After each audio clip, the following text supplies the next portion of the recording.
They just found a hole in the Dallas Cowboys that Jerry Jones didn't want anyone to see. Everyone's been screaming about the Cowboys' defense for 2 years now. 35 sacks last season.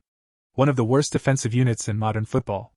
Jerry Jones went out this offseason and spent money like a man trying to fix a sinking ship, bringing in new pieces, hiring Christian Parker to run a whole new scheme.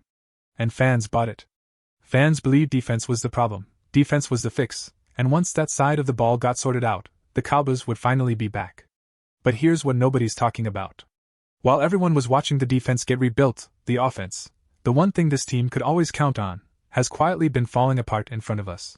And if you stick with me for the next few minutes, I'm going to show you exactly why the offensive line is one bad snap away from disaster, why Dak Prescott is being set up to fail again, why the running game that carried this team late last season is now on shaky ground, and why George Pickens might not even be fully bought in. This is the story nobody in Dallas wants to tell you. So don't skip this one. Because by the end, you're going to understand why the Cowboys' biggest problem in 2026 isn't the defense at all. Before we get into it, I need you to do one small thing for me. If you're new here, hit that subscribe button right now, because I put real hours into digging up stuff other channels won't tell you, and I only get to keep doing that if this channel grows. It genuinely means a lot when you subscribe. It's free, it takes 2 seconds, and it tells me you want more of this. So go ahead, tap it now before you forget, and let's get into the real story. Let's start where the alarm bells are already ringing, the offensive line. For 2 straight seasons, the Cowboys have had a giant question mark at left tackle, and his name is Tyler Guyton. Dallas took him in the first round back in 2024, picked 29 overall, and the hope was simple: get a young, athletic tackle who could protect Dak Prescott's blindside for the next decade. That has not happened. Guyton has battled inconsistency and injuries in both of his first 2 seasons. He started 11 games as a rookie, then only 10 last year. That's not what you want from a former first-round left tackle heading into year 3. Head coach Brian Schottenheimer said at OTAs that there would be a real competition at left tackle between Guyton and a player named Nate Thomas. On paper, that sounds like healthy competition. But dig a little deeper and it gets uncomfortable.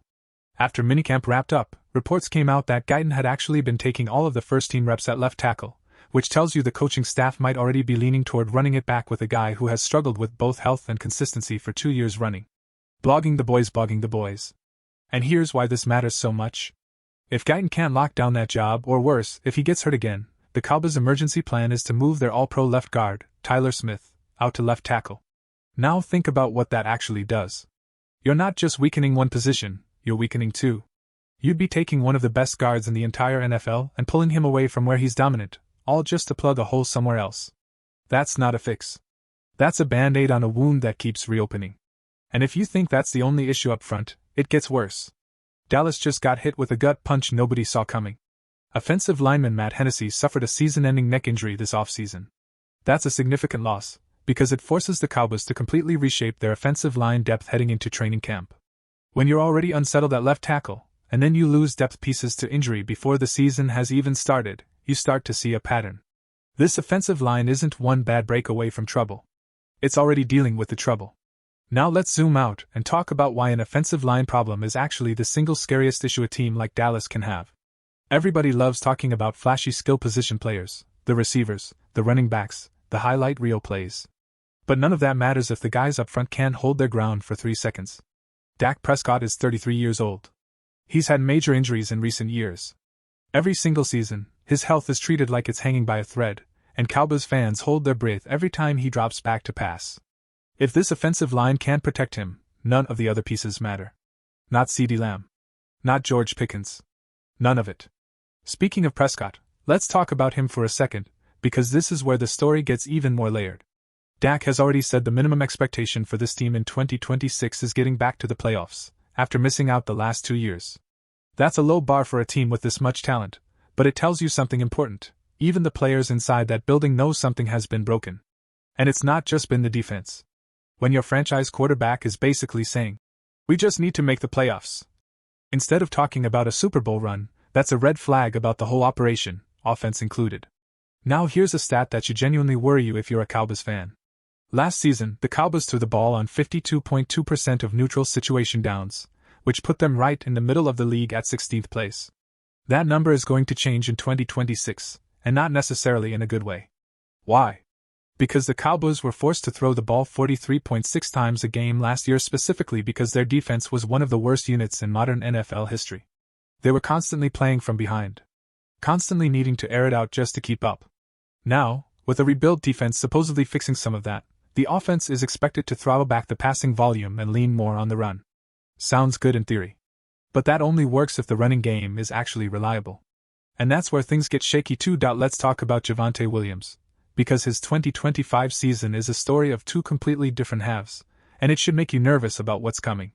From week 1 through week 8, Williams was elite, 124 carries for 633 yards and 8 touchdowns, averaging a strong 5.1 yards per carry. Then something changed. From week 9 through week 17, he dropped off hard, 128 carries for only 568 yards and 3 touchdowns, with his average falling to 4.4 yards per attempt. That's not a small dip. That's a running back visibly wearing down as the season went on. And if you read between the lines of how Dallas has been managing their backfield this offseason, giving other running backs bigger roles in offseason work, it looks like the coaching staff already knows they wore Williams down last year and are worried about it happening again. So who picks up the slack if Williams starts fading again in the second half of the season? That answer isn't clear yet either. There's a real battle happening for the RB2 job between Jaden Blue and Malik Davis, with rookie Phil Maffa also in the mix. Blue is the guy most people expect to win that role, a smaller, shiftier back who profiles as the perfect change of pace option next to a bruiser like Williams.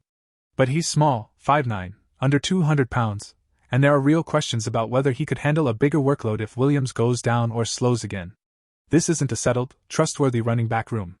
It's a situation the Cowboys are hoping resolves itself in training camp, and hope is not a plan. Now let's bring in the receiver room, because this is where things get personal, and a little tense. George Pickens was given the franchise tag this offseason, and Dallas made it clear to him he was not going to get a long-term contract extension right now. That is about as blunt a message as a front office can send a player. And for a while, fans were bracing for Pickens to hold out of camp in protest, the way plenty of tag players around the league have done before. But Pickens confirmed he's not going that route. He said the group of guys with the Cowboys is part of what's keeping him from holding out, mentioning that he's still throwing with Dak Prescott and talking to him regularly. That's a relief for Cowboys fans on the surface. No holdout drama. He's on schedule for camp. But don't mistake, no holdout for everything's fine. A guy who was just told by his own team, "We like you, but we're not paying you long term," is not walking into the season with zero baggage. There's real belief that moving Pickens into the slot could unlock a new level for this offense in 2026, which sounds exciting, but scheme changes and contract tension have a way of colliding at exactly the wrong time, like during a losing streak in October, when the vultures start circling and the "he wants to get paid" narrative writes itself. And here's the part that ties this whole story together. The Cowboys spent 0 draft picks on the offense in the first 2 days of this year's draft. And outside of a receiver signing in free agency, they didn't bring in serious competition anywhere on that side of the ball either. Compare that to what they did on defense, an entire offseason built around fixing that unit, new scheme, new coordinator, new pieces up front. Meanwhile, the offensive line, the running back room, and the receiver depth were basically left to run it back with the same group that struggled with health, consistency, and depth all last year. And now they've already lost alignment for the entire season before camp has even started. That's the real story here. It's not that the Cowboys ignored their defense. They clearly didn't. It's that in obsessing over fixing one side of the ball, they may have quietly let the other side rot. An offensive line with an unresolved left tackle battle and a season-ending injury to a key depth piece. A running back who faded hard in the second half of last season with no proven answer behind him. A star receiver playing on a 1-year tag with a front office that just told him no on a long-term deal. And a 33-year-old quarterback who fans are already nervously watching every single snap, hoping he doesn't go down again behind a line that isn't settled. If even one of these dominoes falls the wrong way in training camp or in the first month of the season, if Guyton struggles again, if Williams wears down early, if Pickens' frustration resurfaces once the losses start piling up, this offense could look a lot more fragile than anyone in Dallas wants to admit right now. And if that happens, all the work Jerry Jones put into rebuilding the defense won't matter, because the unit that was supposed to be the safe, reliable side of the ball will be the one that costs them the season. So here's my honest read on this heading into training camp. The Dallas Cowboys are not just a defense away from being a real playoff team. They've got real, unresolved questions on offense that could define whether 2026 is a bounce-back year or another disappointing one, and almost nobody outside the building has been talking about it. Now that you know what to watch for, keep an eye on training camp when it opens in Oxnard at the end of July. Because that left tackle battle, that running back competition, and how George Pickens looks in that new slot role are going to tell us everything we need to know about whether this offense holds up. If this kind of deep dive is what you come to this channel for, make sure you're subscribed so you don't miss the next one, because there's a lot more coming as training camp opens up and this story keeps developing. Drop a comment and let me know, do you think the offense or the defense is the bigger worry for the Cowboys this year? I'll see you in the next video.